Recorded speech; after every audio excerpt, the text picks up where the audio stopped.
wabarakatuh. Perkenalkan, saya Nabila Farhanani dengan NPM 2308101003. Saya dari kelas A081. Nah, di sini saya akan membahas mengenai perangkat input dan output yang ada di dalam komputer. Baik, langsung saja kita ke pembahasannya. User menggunakan komputer dengan memasukkan perintah atau yang disebut dengan input. Jadi kayak sebuah perantara untuk memasukkan data ke dalam komputer. Nah, yang kemudian akan menghasilkan dan menampilkan keluaran itu yang disebut dengan output dari hasil pengolahan data tersebut. Jadi input dan output ini sangat berhubungan. Bedanya kalau input itu perantara yang memasukkan data dan output itu yang mengeluarkan hasilnya gitu. Jadi langsung saja kita ke contoh-contoh dari input dan output. Nah, yang pertama contoh dari input adalah keyboard. Keyboard merupakan papan ketik atau sebuah papan pada komputer yang terdiri dari beberapa tombol yang bertuliskan huruf alfabet, terus kemudian angka hingga beberapa simbol khusus. Melanjut yang kedua yaitu mouse. Mouse berfungsi menerima inputan berupa gerakan, klik dan scroll yang dapat digunakan untuk memilih file, folder, teks, dan icon lainnya.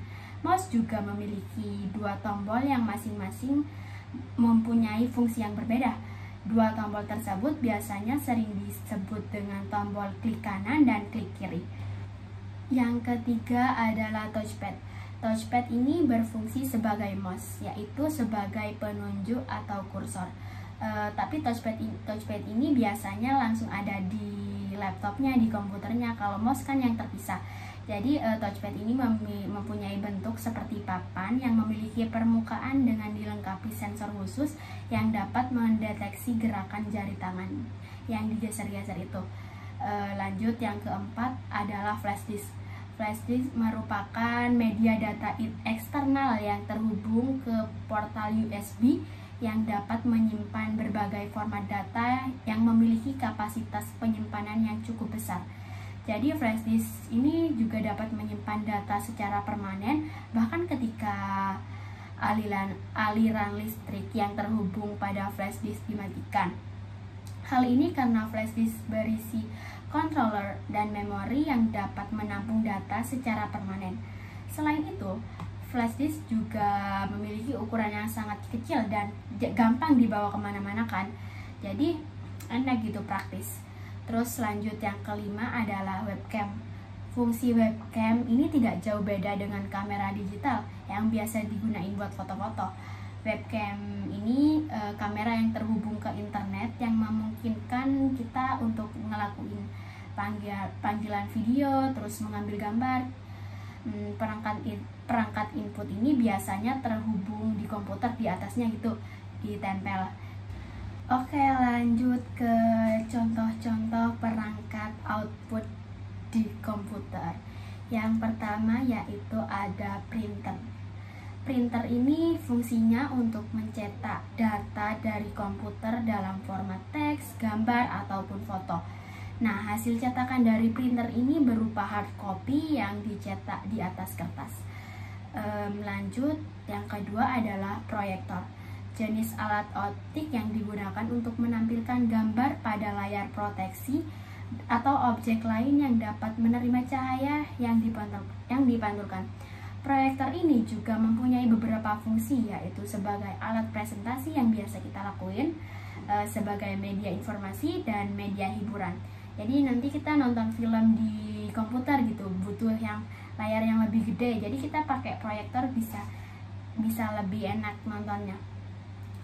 Lanjut yang ketiga adalah speaker. Speaker adalah perangkat keras yang dapat menghasilkan data dalam format audio atau suara. Yang keempat adalah headphone atau earphone. Berbeda dengan speaker yang dapat didengar oleh orang-orang sekitar dengan jangkauan yang cukup jauh.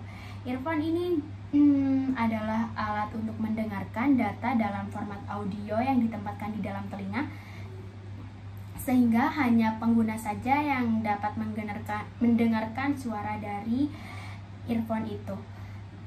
jadi nggak bisa didengar sama orang lain, kayak privacy kita masih bisa didengar gitu. Lanjut, yang terakhir adalah monitor. Monitor merupakan perangkat keras komputer yang memiliki fungsi untuk menampilkan hasil proses dari komputer, baik dalam bentuk teks, gambar, maupun video visual. Gambar yang ditampilkan tersebut merupakan hasil dari pengolahan data, seperti yang kita bahas tadi. Kan yang kita masukin data, jadi dihasilkan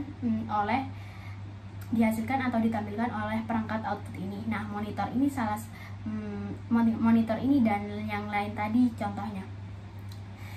Gambar yang ditampilkan tersebut merupakan hasil dari pengolahan data. Semakin tinggi resolusinya, semakin baik pula gambarnya. Monitor juga memiliki berbagai ukuran.